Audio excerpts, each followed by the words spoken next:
तिरंगा और आरएसएस। राष्ट्रीय स्वयंसेवक संघ के बारे में दुष्प्रचार का एक बड़ा झूठ कुछ इस प्रकार फैलाया गया कि संघ को तिरंगा अछूत है। इतिहास के पन्नों से कुछ जानकारियां मिली हैं जो सभी से साझा किया जाना मुझे उचित लगा, आप भी जानिए। 1936 में कांग्रेस के फैजपुर राष्ट्रीय अधिवेशन में तत्कालीन अध्यक्ष डॉक्टर जवाहरलाल नेहरू जब ध्वजारोहण कर रहे थे, झंडा बीच में ही अटक गया। ध्वजदंड 80 फुट ऊंचा था। अनेक ने उस पर चढ़कर ध्वज ठीक करने की कोशिश की पर असफल रहे। तभी किशन सिंह परदेशी नामक संघ का स्वयंसेवक तेजी से उस दंड पर चढ़ गया और ध्वज खोल आया। लोगों ने प्रशंसा की।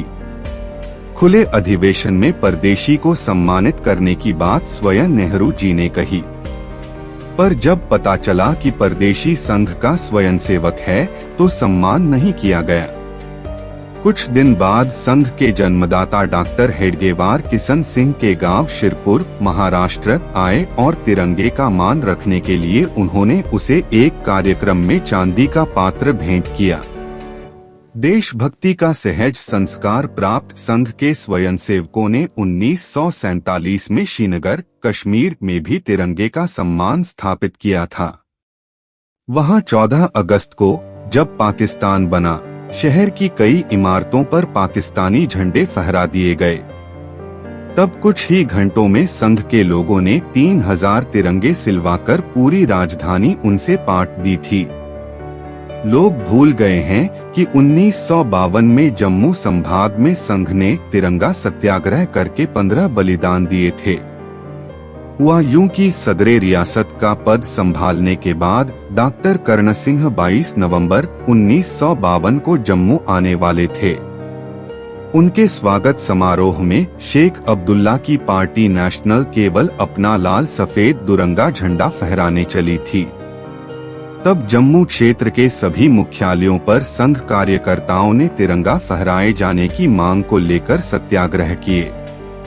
4 स्थानों छंब, सुंदरवनी, हीरानगर और रामवन में इन तिरंगा सत्याग्रहियों पर शेख की पुलिस ने गोलियां चलाई, जिसमें मेलाराम, कृष्णलाल, बिहारी, शिवा आदि 15 स्वयंसेवक मारे गए थे। तिरंगा फहराने का अपना अधिकार जताने के लिए स्वतंत्र भारत में किसने ऐसी कुर्बानी दी है? 2 अगस्त 1954 को पूना के संघचालक विनायक राव आप्टे के नेतृत्व में संघ के 100 कार्यकर्ताओं ने सिलवासा, दादरा और नगर हवेली का मुख्यालय में घुसकर वहां से पुर्तगाली झंडा उखाड़कर तिरंगा फहराया था। पुर्तगाली पुलिस जनों को बंदी बना लिया और इस तरह वहां पुर्तगाली शासन का अंत किया। पणजी, गोवा में 1955 में पुर्तगाली सरकार के सचिवालय पर भी पहली बार तिरंगा फहराने वाला व्यक्ति भी मोहन रानाडे नामक एक स्वयंसेवक था, जो इस जुर्म में 1972 तक लिस्बन, पुर्तगाल की जेल में रहा। गोवा में पुर्तगाल शासन के खिलाफ तिरंगा हाथ में लिए सत्याग्रह करते हुए राजाभाऊ महाकाल, उज्जैन के स्वयंसेवक पुलिस की गोली से मारे गए थे। उन्हीं की स्मृति में उज्जैन बस स्टैंड का नाम राजाभाऊ महाकाल रखा गया है। ऐसे कितने ही उदाहरण हैं। 1962 में जब चीनी सेना नेफा, अब अरुणाचल प्रदेश में आगे बढ़ रही थी, तेजपुर, असम से कमिश्नर सहित सारा सरकारी तंत्र तथा जनसाधारण भयभीत होकर भाग गए थे। तब आयुक्त मुख्यालय पर तिरंगा फहराए रखने के लिए 16 स्वयंसेवकों ने दिन रात ड्यूटी दी थी। 15 अगस्त 1996 को लाल चौक, श्रीनगर में आतंकवाद के सीने पर संघ के ही स्वयंसेवक मुरली मनोहर जोशी एवं नरेंद्र मोदी जी ने तिरंगा फहराया था।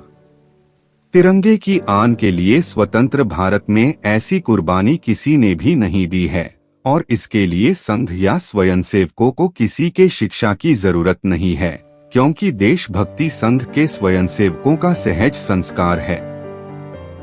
अंत में अगर कोई इस दुष्प्रचार से भ्रमित है कि आरएसएस ने आजादी के 52 साल बाद भी अपने मुख्यालय पर तिरंगा क्यों नहीं फहराया, तो उनकी जानकारी के लिए बता देता हूं कि 2002 तक किसी भी निजी संस्थान पर तिरंगा फहराने की अनुमति नहीं थी। संविधान के अनुसार नवीन जिंदल कांग्रेस की याचिका पर संविधान सभा ने निजी संस्थानों को अनुमति दी तिरंगा फहराने की, और 2002 के बाद से आरएसएस के मुख्यालय पर तिरंगा बड़े शान से फहराया जाता है।